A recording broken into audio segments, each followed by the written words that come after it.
Hello folks, Amri here. I hope you're well. This is the last time I'll be recording a video from this location, so I'm excited to be able to get to the new location and share videos with you, but we'll miss this place. I want to talk today about leadership, particularly the notion of inclusive leadership or inclusive leaders. I think the notion of inclusive leadership is redundant. I think it should be leadership with inclusion.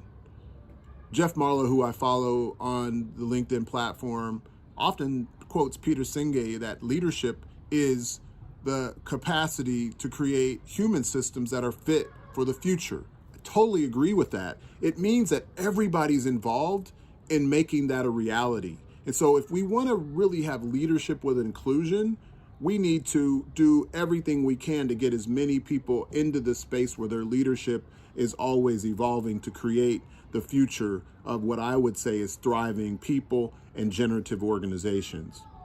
Now, saying that, there's three things that I really believe and I've reflected on that are important for leadership with inclusion. The first one is discernment. Discernment is grasping and comprehending things that are obscure.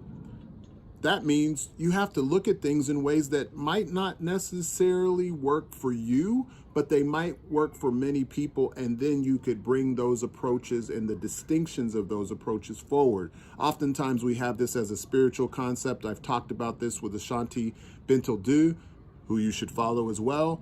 And there is some aspects of spirituality in it, but it can be more than that. All of us have some type of capacity in spirit, and all of us have the capacity to be discerning and can consistently refine it. The second one is grace. And I think some of you have heard the phrase there, but for the grace of God. Absolutely. We have to have the grace that the universe can bestow upon us. And sometimes that grace, it feels a little harsh, but most of the time it's where we're very clear that we don't know it all, and therefore when somebody does something that is not in alignment with how we see it, we have to have grace with that, particularly in this space. And sometimes we don't have so much grace. Sometimes we have a lot of blame placing and fault finding, and I think it harms the work. It harms us as a humanity, and while we want to hold each other to account, we also want to have grace when we do. The last one is generosity, and grace and generosity go a long way together. Can we be magnanimous? Can we learn with each other? Can we not know so we can be generous with our learning and generous with our sharing? And so can we do that even when it's not so convenient? Can we be generous? Can we give when it seems like we've given so much?